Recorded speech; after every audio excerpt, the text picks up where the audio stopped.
This is episode 26 of the Investors Podcast. Broadcasting from Bel Air, Maryland, this is the Investors Podcast. They'll read the books and summarize the lessons. They'll test the waters and tell you when it's cold. They'll give you actionable investing strategies. Your host, Preston Pish and Stig Broderson. All right, how's everybody doing today? This is Preston Pish, and I'm your host of the Investors Podcast, and I'm accompanied by my co-host Stig Broderson out in Denmark, and we also have Hari Ramachandra back on the show, and he's out in the California area, in the Bay Area.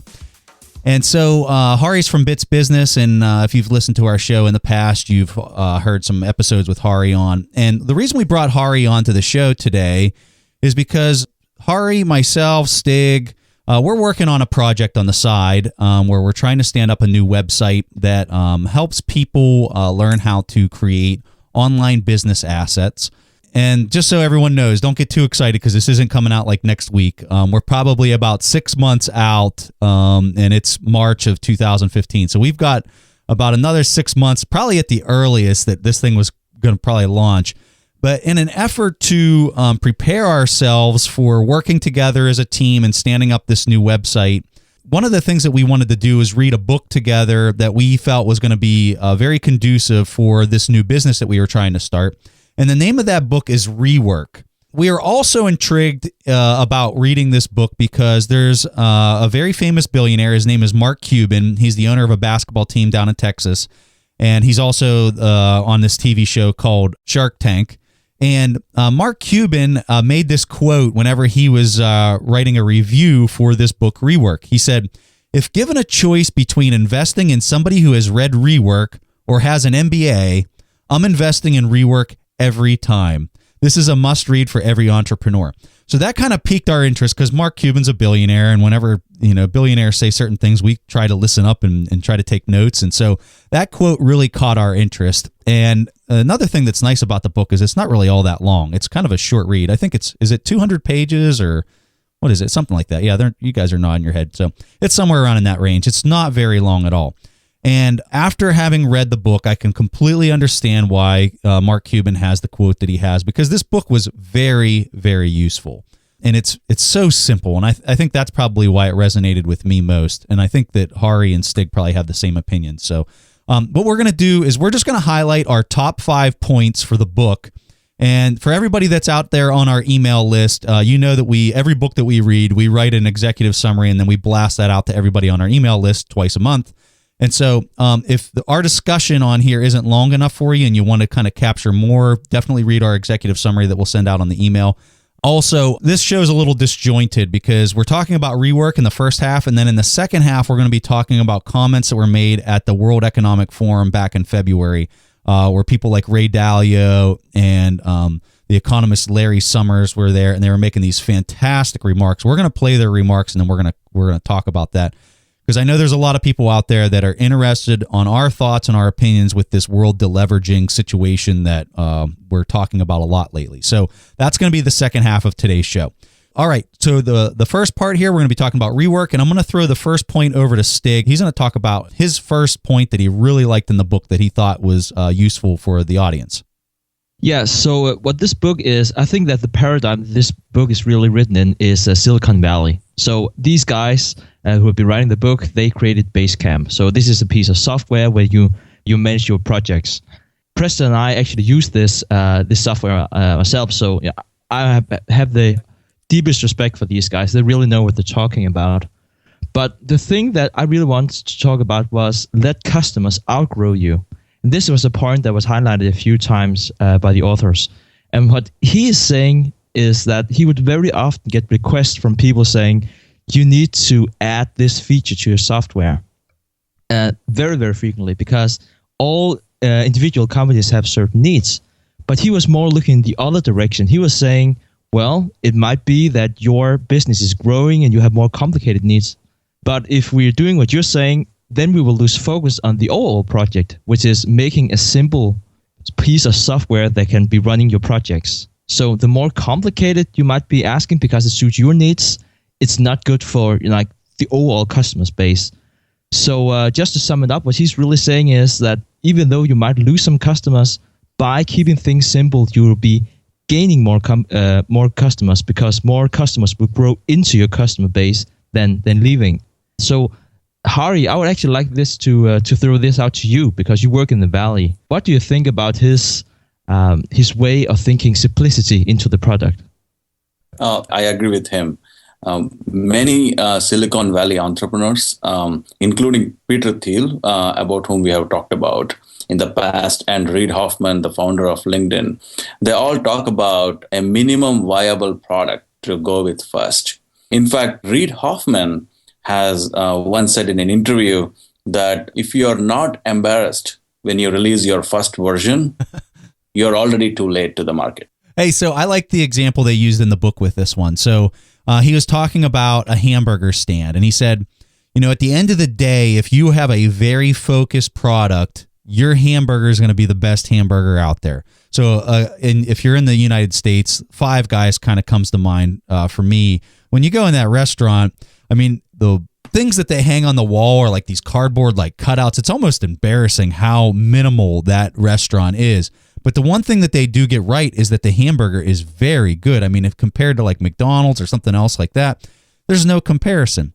And I think that that's really kind of at the heart of what these guys are getting at in the book is, if you're starting a new business and your business is a hamburger stand, your total focus and all your effort needs to be on, is the hamburger good? And I think they use actually a hot dog stand in the book. It's been probably a month or two since I read this. So they talk about the hot dog has to be fantastic. The condiments, everything else that you put on it, whatever, those are all secondary to the main product that you're trying to launch. And that laser focus on the product itself needs to be the essence of what it is that you're putting all your time and effort into, because if you get that right, everything else is going to fall into place. Preston, you kind of made a very good segue into what I was planning to highlight as one of the key takeaway for me from this book, and that is focus. And you're absolutely right. In fact, many companies fail because they try to do too many things at the same time. Jeff Weiner, who is the CEO of LinkedIn, where I work, often tells the employees to focus and to do few things really well. And one of the points that the authors make in this book is that, if you don't focus on the most important customer needs, and if you try to create a product that is trying to be good for everyone, you end up pleasing no one. Hey, so it's funny because there was a book, and I've read this book a long time ago. In fact, I don't even know which one it is. I think it might have been The Snowball that this conversation took place. And they talk about this discussion whenever Warren Buffett and Bill Gates first met each other. I guess Warren Buffett came out to Bill Gates' house, and Bill Gates had his parents there, and Bill Gates' father posed the question to Warren Buffett and Bill Gates, who had just met for like the first time. And he said, what one thing, if you had to narrow it down to one thing that has led to all of your success for both of you two, what would it be? And I believe, and I apologize if I'm messing this up, but I believe that Warren Buffett went first, and Warren Buffett said that his focus was the main reason for his success, because he was able to continually focus on the same thing, and he became an expert in what that was. And so then Bill Gates' father looked at Bill and he says, well, what do you think it is? And Bill Gates says, well, I think it's the same thing. I think it's focus. He says, I focused on programming and all, developing this software that was, revolutionary. And because I focused on it so much, I was able to grow my business into what it is. So I find it very ironic. Two people, typically, the list kind of changes, but really the two wealthiest people in the world saying that focus was the number one thing that led to their success. So I just wanted to piggyback off of that because that was a story I remembered from a long time ago. One thing in Rework that's really related to this is when we're talking about working long hours. Now, when you read Rework, I would highly recommend that you do. You might also get the impression that the authors, they have this rant against corporate America. I don't know if that's why they created their own company, but I think that they have quite a few good points. Because they're saying that it's almost like an honorable title to be called a workaholic in corporate America. And what they're saying instead is that they would never hire people who cannot finish their jobs in like 40 hours a week. That just means they're very inefficient. I love that point. I'm serious. I absolutely love that point. Go ahead, Hari. Yeah. I really like that point too, Stig, and thanks for bringing that up. In fact, one of the famous entrepreneurs in India, his name is Narayan Murthy. He started this company called Infosys, which is a famous outsourcing company. He once had sent an email to all his employees saying, if you're working after 6 in the evening, you're a liability to the company. And his reasoning was that if you're working late, that means, one, you're not managing your time well. That means you're not a good employee. Number two, you might be stressed out and you're prone to making more mistakes, which might cost the company. As a manager and as a leader, as soon as I would see somebody like that that's working way over the amount of hours that they should be working, you have a human capital allocation issue is what you've got. You have a guy who's taking on way too much responsibility, and you probably have other people that are sitting on their hands for half their day and working 4 hours, even though they're sitting at the seat for 8. And so that is a major, I'd be going straight to the manager, looking at him saying, why is this person here or after hours and working so hard? Either you're not allocating the hours appropriately, or this person is extremely inefficient. So that's just a different way of looking at it. And I love how he debunks this in the book of, in America, if you're staying after hours and you're working real hard like that, it's looked at as being a good thing, but it's really a display of inefficiency either on the manager's part or on the employee's part. So, fantastic point. Stig, go ahead. Do you have another one? Yeah, I have a thing that I really disagree with, and that's always interesting. And it might be because it's taken out of context. It might be because I have another approach to things than the authors, or it might just be that I'm not as original. But what he is saying, you cannot copy other people. You need to be very innovative. You need to be not necessarily first mover, but you have to think out of the box. And this is an argument I very often hear. And it's not like I don't buy the argument. It's not like I don't understand the argument. But I think another approach, and this is an approach that Mohnish Pabrai, which we have talked about a lot about, he's saying that you can just copy the best people. If you let the best people in the world, so in this situation it would be Warren Buffett, for instance. If he copies what Warren Buffett is doing, well, basically, even though he might not be able to do it exactly as good as Warren Buffett, getting close is actually really, really good. This really takes me to think of something that if you do the same thing as everybody else, you end up with the same thing as everyone else. But if you do the same thing as successful people, you end up with success. So, I mean, I know that this might seem like a very reactive way of looking at things, but I just think that this is a very philosophical point to bring up. And Hari, I could see right away that you had something to say about that. Yes, I do. As always, I know that whenever you disagree, there is some learning.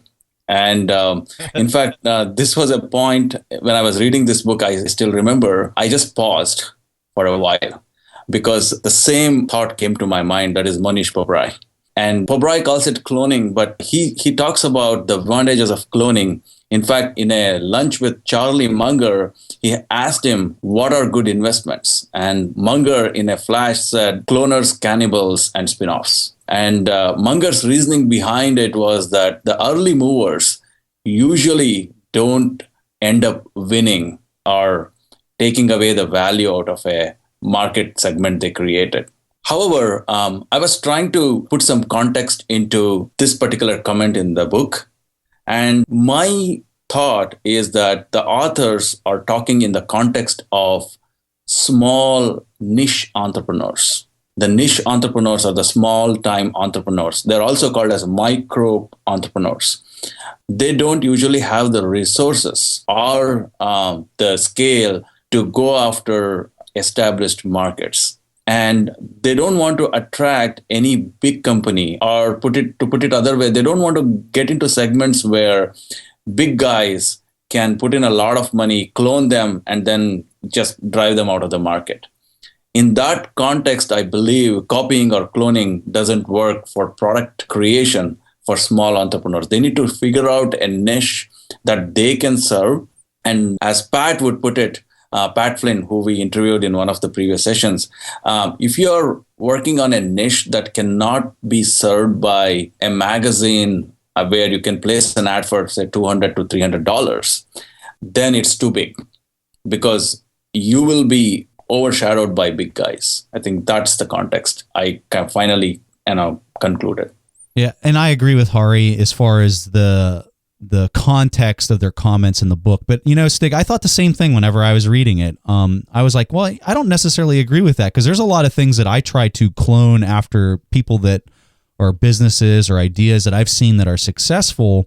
And I think that it works out really well because you don't have to reinvent the wheel here. You're not trying to troubleshoot. You know it works. You can see what works.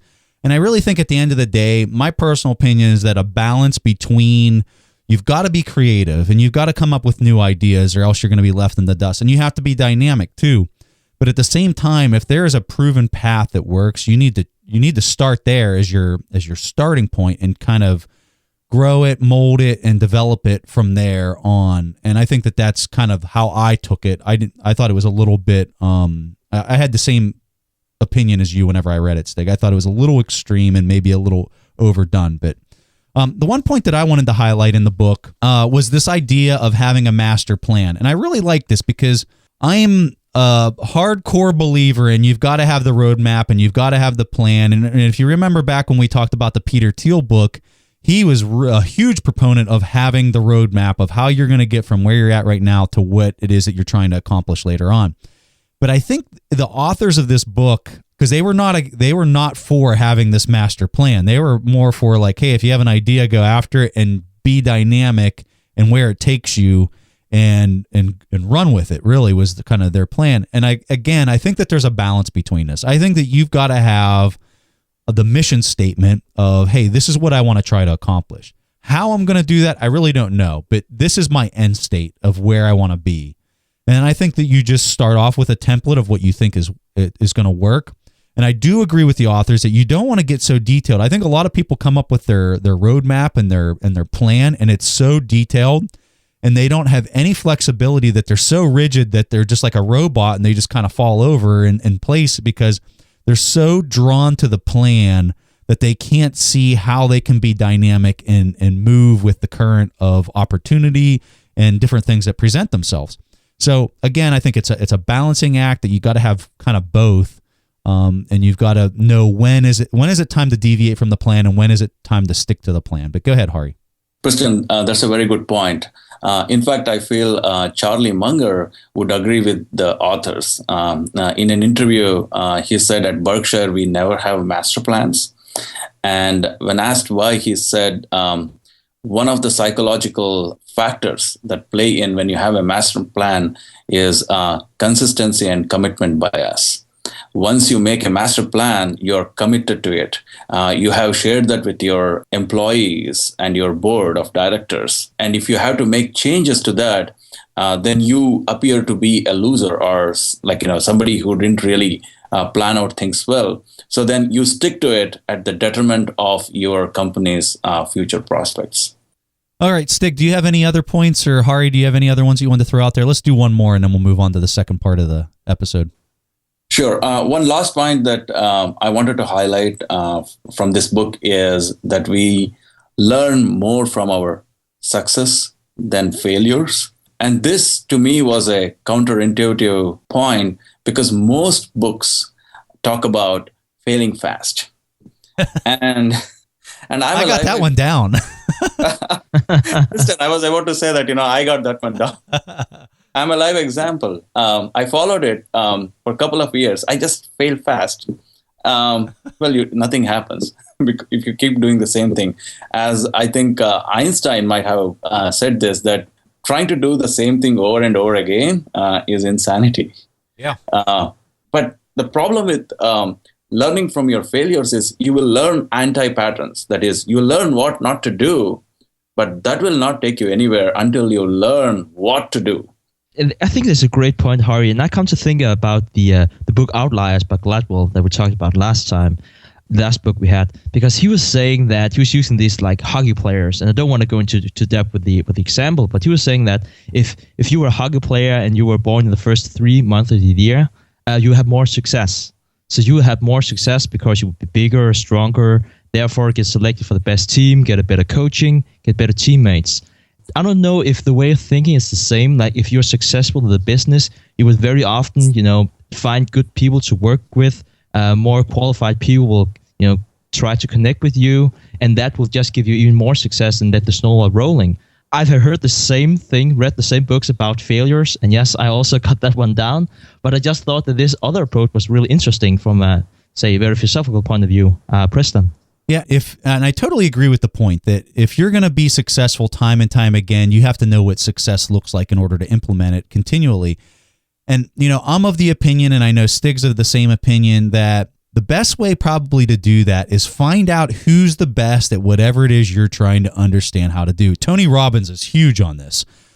He goes out and he seeks the person who's the best at it.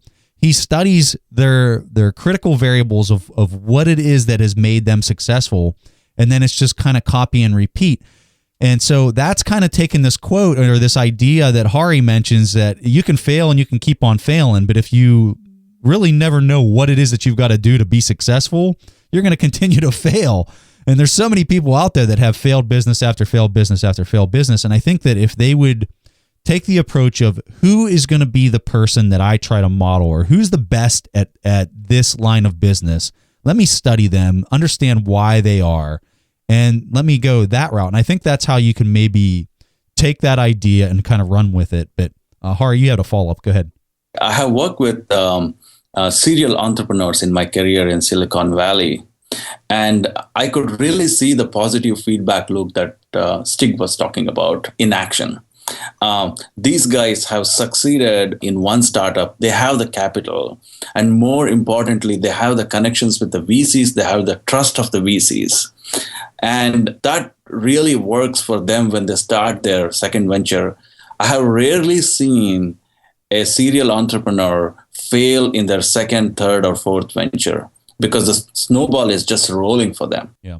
All right. Well, hey, let's go to the second segment here. And this is going to be a really fun discussion because if you've been on our forum or you've seen some of the videos that we've been posting lately, where there's a lot of talk that we've been throwing out there about this world deleveraging situation where interest rates have been at near zero for 8 years.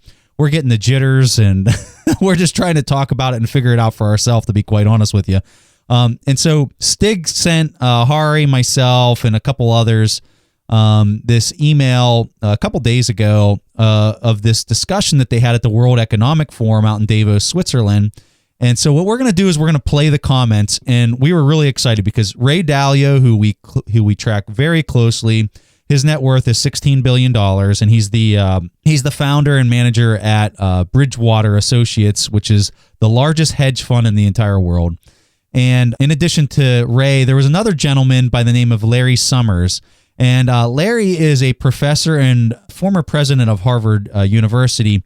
He also served as the 71st Secretary of the Treasury for President Clinton, and he was also the director of the National Economic Council for President Obama. So this guy, whenever you hear him talk, you're going to see how bright he is. And I think he's somebody else that we're trying to get him to come on the show. I know that that's probably a very lofty goal.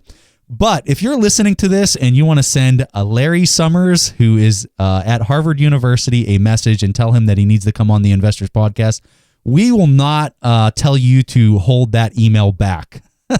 So, Larry, if you're listening, I'm sure you aren't, we'd like to have you on the show. So let's go ahead and play these comments that we have from Davos. We're going to start off with the comment from Ray Dalio, and then we'll just have a general discussion afterwards, and then we'll play Larry's comment, and we'll have another discussion. So here's Ray Dalio's comments. Just to be clear, no, I think the U.S. is in a good place. Okay, good. I didn't mean that. I think there's the U.S. and there's the world, and I think they're in different places, generally speaking. And it's just mechanistic. When there's no ability to change interest rates, particularly when there's no ability to lower interest rates and have a transmission mechanism, monetary policy to ease is in a bad place. We don't have an ability to ease if we needed to ease. The two reasons the United States is in a good place is partially because of the quantitative easing that it did. 25% of GDP was in quantitative easing, $3.8 trillion. 26% was in the UK. In Japan, it's been 36% of GDP. In Europe, it's been 3% of GDP. When you're in a situation in which credit does not is not going to work the same way as it did before. We cannot have debt growth the way that we had before. We can't look at debt growth the way we looked at it before. The interest rates to bring it down, debt service payments can't decline. So let's not look for debt growth as the solution. That means that you can spend with either debt or you can spend with money. That means money is more important. That's why when we see transactions, we see this ECB policy, it needs to have more money into the system. Money can produce more purchases. It also means that when the two levers are interest rates and currency, it means when interest rate lever doesn't work, currency lever becomes more effective. So we necessarily must see more volatility in currencies. We must see a depreciation further in the euro. We must see a depreciation further in the yen. The average cost of, and we must see structural reforms. Structural reforms are important. The average cost of a Southern European after adjusting a person, worker, after adjusting for the amount of time that they work, the vacation time, the work week, the retirement age, is about twice what it is in an American worker. So it's expensive. Either that is going to have to lead to structural reforms in the form of changing to make that more efficient. There's a lot of potential in Europe to make things more efficient and more economic. But the currency depreciation is going to have to be a part of it. And it's the conversation that is not polite to have. In other words, we could talk about changing interest rates, but policymakers can't talk about changing the exchange rate. And so the currency will be a bigger influence in the years ahead. This will produce a dynamic because the world there's a lot of dollar-denominated debt. That means that because there's a lot of dollar-denominated debt, there's a lot of promises to deliver dollars that are becoming more expensive for various entities. So there's a short squeeze emerging in the dollar, very similar to 1980 to 85. I would call the period today very similar to 80 to 85, in that there's falling commodity prices, there's falling oil prices, there's a relatively strong economy with falling inflation.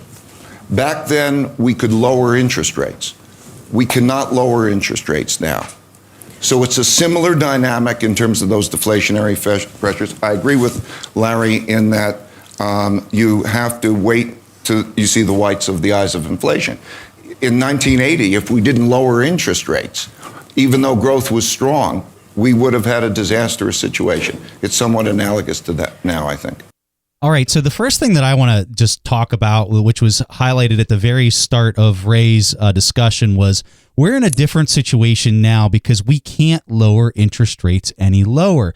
When you look back to the 2000 crash, the yield curves back then, I want to say off the top of my head, they were flat at around 5 or 6%. Even in 2008, the yield curve was pretty flat at about 5%.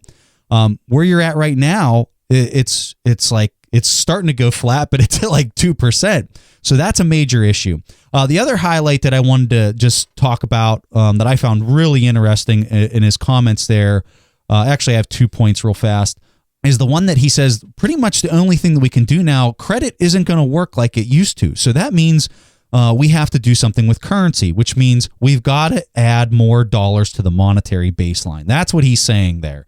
And that's pretty much the way out of this for Europe. And I think he threw out the figure 3% was all the more to their GDP of how many dollars they added to their monetary baseline, whereas the U.S. was in excess of 25%.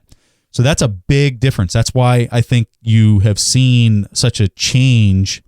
And this is the other interesting point, is that whenever the U.S. did that, when they added all these extra dollars to their monetary baseline, what they did is they weakened the dollar. I remember back in 2008, 2009, there was tons of people from Europe and all around the world coming to the U.S. because the dollar was so weak at that point. And now what you're seeing is the exact opposite. And it's amazing how these things go in cycles. So you're seeing the exact opposite. The dollar's really strong right now. And what's happening, that's bad for the U.S. because you're not having these foreign investors and these foreign currencies coming into the country anymore because the dollar is strengthened. And you're seeing the exact opposite flow in the opposite direction because now the euro is really weak. So now you'll probably see a bunch of Americans start going on vacation over to Europe and things like that. And so that's strengthening it in the short term. But overall, I think Europe's in a very tricky situation. But I want to throw it over to Stig and Hari and see if they have any comments on Ray's talk there. Yeah, so I have a few comments, but first I'd like to piggyback off what you were saying before, Preston, about the currencies, because I think that what we're seeing right now is really interesting. Right now they are sending something like 60 billion euros a month out in the system. So, I mean, things are really happening right now. And what is really interesting, as Preston was also talking about, is that it might sound counterintuitive that it's really good to have a weak currency. But very often, countries would like to have a weak currency because that makes it better to export. And in crisis like we're seeing right now, we're really relying a lot on export. So we would have a very good incentive to have very cheap products, because cheap products means that more people are buying them. And if we are looking at, and this is definitely not something I'm saying that we are, but if we are to be looking at a situation where you will see the EU or America or yen in Japan are competing to depreciate their own currency with money supply, then we're really heading for trouble. Preston and Stig, I really like the way you described the cycle starting 2008 when dollar was really weakening, and how now the cycle has reversed and dollar is stronger. And one of the points that you made was also very interesting. Historically, whenever a currency is stronger, their labor costs are higher, and hence their products are more expensive. Japan, look at Japan, perfect example. Exactly. And that kind of, plays against them. And eventually, once they weaken their currency, they become more more in an advantageous situation to export their goods. India is a classic case. Whenever Indian currency weakens, the rest of the economy suffers, but the export industries, including the software outsourcing industry, does very well. Something that I want to say, because a lot of people are reading the gloom and doom and how we're talking about how we're so over leveraged and there's no room for interest rates to go but down. And I just want to highlight, it's very important to understand that when you're talking about macroeconomics, it's very relative. So when you look at the world economy, and I'm just going to kind of talk about the 80% here, and that's really China, Japan, Europe, US. Those are really the big heavy hitters that are involved in the world economy here. And what you find is in this current situation where we're at right now, the U.S. is actually sitting, believe it or not, in a better situation than China, Japan, and Europe. And so if that's the case, I think that there's a chance that during the next crash, whenever that would be, and for anybody who tells you that they know when it's going to happen, run the other way. We think that it could potentially happen in the next 2 years, but at the end of the day, we really do not know for sure when it's going to happen. But I will say that I think that going into this next crash, I think that the U.S. is better prepared than the other major economic players. And that's a good thing, because as the currency is traded amongst these countries, it's a very relative game, even though our debt to GDP is extremely high. I'm not saying that it's going to be a cakewalk as we go into this next crash. I'm not saying that at all. I'm just saying that of those countries, I think that the U.S. is probably best prepared. And I think that, when you looked at the stress test that they just recently did on U.S. banks, all of them did very well. They performed exceptionally well. And I think that the Fed has been monitoring that extremely close ever since 2008. And you know what? They don't have a lot of money that they're lending these days compared to 2008. I mean, it is significantly less. So I think going into the next crash, the banks are going to be prepared. It's just a matter of how much the market psychology really weighs in on the real understanding of what's going on here. Stig, go ahead. I see you have a point. So when Preston is talking about next crash, and you might be thinking, is there some kind of news I didn't hear about? This is definitely not the situation. But when we're talking about the next crash, that is because we are working in cycles. And you might be hearing this from Ray Dalio, you might be hearing this from other people, but basically, even though you go back to the Bible, we're talking about cycles. The economy works in cycles. So when we're talking about the next crash, it's not really because we're trying to predict anything. It's just because we know that we will, have a crash at some point in time, just as well as we will having a boom. I completely agree both with Ray Dalio and with Preston. And that's, Preston, that must be really nice to hear someone saying, I agree both with Ray Dalio and with Preston. Well, you know why? You know why they're saying that is because my thoughts are Ray Dalio's thoughts. They're not original thoughts by Preston. So, okay, so that's why. No, I definitely agree with you when you're saying that. If you look in those four big economies, the EU, the US, Japan, and China, then America is probably best prepared for the next crisis. But and I mean, I might want to regret those words in years from now. I don't know. But when I look at those four big economies, I would say that America is like, say, average prepared, and the other three economies, they're really poorly prepared. It's not like I'm saying I'm looking at the U.S. and thinking they're in ship shape at the moment. And what I think it's going to be interesting, and what's getting more and increasingly interesting, is that these four economies are really all interconnected. So, for instance, when you're hearing about China, they're just lowering their goals for their future growth. Well, the reason for that is because China is such a large exporter. And when things goes wrong in the US and the things go wrong in Europe, guess what? This hurts China. So, yes, if we do look at those four economies, I definitely think the US in a better state. But it's really hard to just pick them apart because they're all so interconnected. all right, so what I'm going to do now is I'm going to go ahead and play the comment that Larry Summers had during the same exchange. And this, just so you guys know, there's a panel of 5 of the top level people, top economists, top economic thinkers in the world that were playing these comments from. So this comment is from Larry, and he was the gentleman who we were saying that is the professor at Harvard and who worked under the Clinton and Obama administration. I'm going to stay away from the Swiss and just beyond observing that it is a very useful reminder of how much deflationary risks are the main risks that we have to deal with. I think we need to emphasize what I think everyone in this panel is clear on, which is that a strategy of austerity and grudging acceptance of limited monetary accommodation in the hope that that will be a driver of structural reform has proven itself to be substantially counterproductive and is instead bringing radicals to the fore in most of the places where it is being applied. That the situation in Europe is not yet in hand.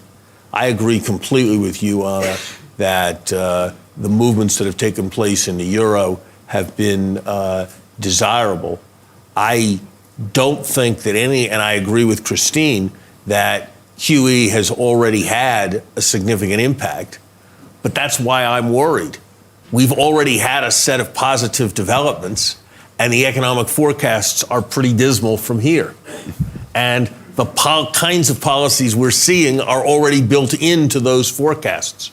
So I don't think we should make the mistake of supposing that the situation in Europe is in hand.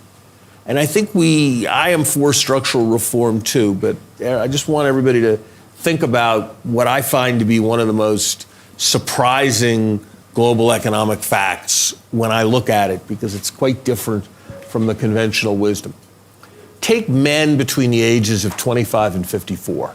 And I choose that group because there's a pretty strong expectation in most societies that they'll all be working. And ask yourself about the non-employment rate of men 25 to 54. In the dynamic, flexible United States, it is several percentage points higher than it is non-employment rate, than it is in France, with all of France's many, many rigidities. And that tells us something about the human magnitude of the human capital issues that the United States faces. And it tells me that we can't, and it tells us something about the consequences, because the coming of technology is probably more advanced in the United States. And it tells me that we can't be completely serene that if we just have flexibilizing reform, all will be well, which is why I come back to the central importance of demand. And I would suggest that there's a very basic idea that Keynes had, that has largely eluded Europe's largest economic power. And that is what Keynes called the fallacy of composition, which I would explain this way. If anybody in this audience stands up, they will see better. If everyone in this audience stands up, no one will see better, and everyone will be less comfortable. If any one country saves more, or any one bank hoards capital, it will strengthen its position. But if all countries save more, there will be less spending, which will mean less income, which will mean less spending, and the situation will not get better. If all banks simultaneously cut back on their lending, the result will be a across-the-board reduction in asset prices, and ironically, they will all end up with less capital, not with more capital, once that works through. And it is the failure to recognize that a one-off model that worked to produce export-led growth for Germany in the early part of the decade, when applied collectively, is like everybody stands up. That is and leads to an outcome that's worse for everyone. It is the failure of generalization and the failure of the error of assuming that a strategy that worked for one once, when applied universally, will work. That is the central error that is driving much of European economic thought. And as long as it continues to drive European economic thought, the prospects for economic success in Europe are going to be very limited. So I love this comment, and I know it was a little long, but hopefully everyone was able to stay with us as we played all that. But the thing that I find just amazing is that last comment where he's talking about this overgeneralization of what worked in one country at one point in time is used as the thought process that's just going to magically work as you apply that same model to a bigger problem that's universal across the entire Euro. And I really liked his point before that too, where he's talking about we need a coordinated effort is really what he's saying. He's saying these Federal Reserves across the world, this has to be a joint effort. If we're going, one versus the other, it's just like this pushing of the water balloon from one economy to the other economy to the next one. Like our discussion where the dollar was really weak because we had this massive influx to increase our monetary baseline, which made our dollar weak, which had an infusion of capital from foreign markets into the U.S. back in the 2009-2010 timeframe. And now all of a sudden the dollar is really strong right now. All we're doing is just manipulating these cycles because we're not working together as a unified group of countries in order to try to solve this problem. And really, the solution to the problem is we got to print more money, and we've got to print more money in lockstep and in unison, and we have to do it at a controlled pace. Call it 10% every couple years. That way, it's not so dramatic, and you have this massive collapse of the system. That economic forum, that's where those discussions need to take place, and these key leaders need to be doing that. But I think that you have politicians that are trying to get their country ahead, and all they're doing is they're in a sprint for the first 100 meters, and then they run out of breath as the next country comes up and gets in front of them, and then it's just this back and forth and back and forth. And so, amazing comments. It's really exciting to see somebody saying something like that in this type of forum, and I just hope that other people are getting it. But go ahead, Stig. I see you have something. Yeah, and what the professor said about income and spending, I found that was really interesting because if we look at it, really isolated, the best thing for the U.S. would actually be if they saved, and the rest of the world would just go on a spending spree and buying American goods. But that's not what's going to happen. But just ideally, that is what we want. But what he's saying is everybody needs to spend more, because if we spend more, then we'll produce more, and more people will be employed. They'll pay more taxes, and so on and so forth. And I completely agree with that. The interesting thing that we're seeing right now is that we have a widening gap between the rich and the poor. And I really don't want to be political. I'm not saying that something is right or something is wrong. But what's really interesting is that the growth it's not growing as high as it could be, simply because we see this widening of income. Simply because if you have a lot of poor people, they will not spend as much. They'll probably spend everything they have. And then you have the rich people. And what the rich people will do is they will buy financial assets. They will not buy twice as much food if they have a lot of money, but they will buy financial assets. They'll increase their equity. Exactly. They're just going to continue to grow their pool of money, or their money machine, if you will, that just keeps adding more and more dollars to their pocket, which then has the separation. Exactly. Yeah. And two things will happen then. The first thing is that this will really not increase production, or at least it will not increase the same amount of production as if the wealth was spread. And the other thing is that it will create bubbles in the financial markets, simply because we have a lot of money flowing in. And what is even happening more at the moment is that we see this quantitative easing, and this money can only be spent for financial assets. And that's why you see these crazy prices, especially in the bonds market, because that is where they can be applied.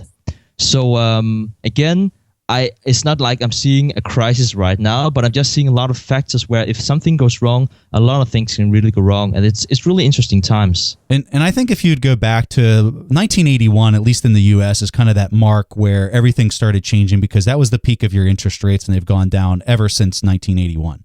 And I think if you'd go back and you'd look at that gap, Stig, between the ultra wealthy and the lower income people in the United States, that's where you'd really start to see that gap starting to widen ever since that critical point in time back in 1981. But go ahead, Hari, you say your last comment, and then we're going to have to wrap things up. Sure. Stig, I really liked your point about the widening gap between the rich and the poor. In fact, I remember this book, Stocks for the Long Run by Jeremy Siegel, where he talks about the unsustainability of the gap between the capitalist and the labor income. And he compares the average labor income in United States to the overall market cap.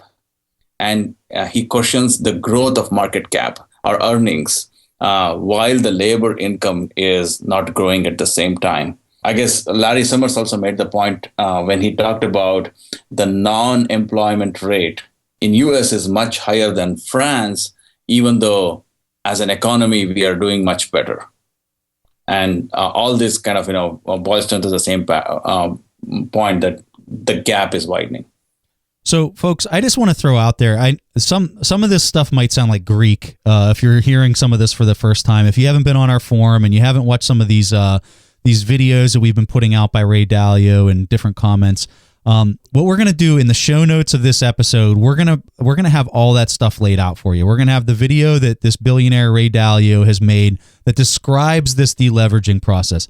He makes it crystal clear in this video, and it's 30 minutes long. It's called How the Economic Machine Works.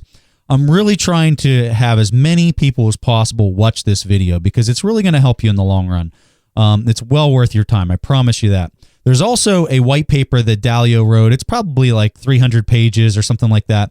We're going to have a link to that. Read that. That is going to increase your knowledge of macroeconomics and just kind of what's coming down the pipe a whole lot better. We're going to have that. There's also another white paper that Ray Dalio wrote, that is about this relative factor of currencies and how it relates to countries and their debt levels. And we're also going to have that up in our show notes too. And I highly recommend that you read that. It is another powerful read. Anything Ray Dalio writes, in my opinion, is worth reading because he's great at making things simple to understand. And I think that that's really hard when you get into this type of discussion of macroeconomics. Most people cannot make it simple. So we'll have all that out there so that you can kind of get caught up if you haven't been reading any of this stuff. Definitely start with the video because it's going to lay a really good foundation for you as you read some of these other things. And we're going to continue this conversation. We have an ongoing discussion on our forum. That's the WarrenBuffettForum.com. If you go there, you can see Stig and I are on that. Anytime somebody posts something, we typically reply right away with our comments. And I think that that's a spot where we can kind of leverage our community as a whole to try to help everyone navigate this potential storm that's coming together. Because to say I have all the solutions, that's just a flat out lie. I do not have all the solutions. And if you think that I fully understand everything, you're wrong. I'm trying to figure it out for myself. And so is Stig and everybody else. So We are in uncharted territories. It is not normal to have interest rates at 0% for 8 years. That is not normal. And we're just trying to make sure that we take the path to protect our principal as we go through this. So help us out, and we'll try to help you out as we continue this dialogue. And we'll do this occasionally at the end of the podcast where we talk about different topics like this until we start to see things change and as we go through it. So really appreciate what everyone's doing for us on the forum. We are just having a blast interacting with different people that are sending us messages, that are giving us recommendations for people to have on the show. Make sure you look up Larry Summers and send him a message and tell him we're trying to get him on the show. I think that'd be really cool. He's the second gentleman's comments there. And if there's anything that we can do, just make sure you shoot us a message on the forum or by email, and we'll try to get back to you and knock it out. So I hope everyone enjoyed the show, and we really enjoyed the book Rework. We'll send out our executive summary of that for you, and we'll see you guys next week. Thanks for listening to The Investors Podcast. To listen to more shows or access to the tools discussed on the show, be sure to visit www.theinvestorspodcast.com. Submit your questions or request a guest appearance to The Investors Podcast by going to www.asktheinvestors.com. If your question is answered during the show, you will receive a free autographed copy of the Warren Buffett Accounting Book. This podcast is for entertainment purposes only. This material is copyrighted by the TIP Network and must have written approval before commercial application.